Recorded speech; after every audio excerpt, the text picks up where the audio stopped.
Peace, family. Welcome back to another video with Credit Healing LLC, where I answer all of your credit healing questions.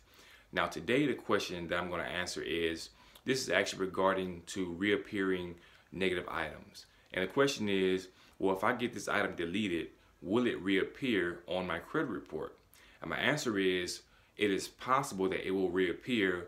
Although it is possible, it's actually a violation of the Fair Credit Reporting Act, which actually works on your behalf.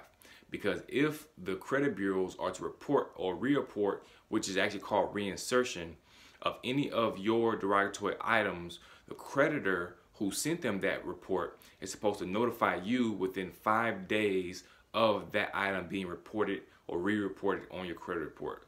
So what you're going to do is that you're going to use our reinsertion letter that you'll find in the Diamond and the Ruby credit healing packets, and you will use that and send those to the credit bureaus to let them know that you are supposed to be notified, which means that they have violated the Fair Credit Reporting Act.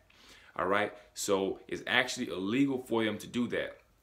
But to answer the question on another note, it is possible for that item to reappear as a collection item if it was initially for a creditor who reported the item. If it is reported as a collection item and it has a different account number, then that's actually legal. So you would just use the same method that you've been getting your other items removed to get that collection item removed as well.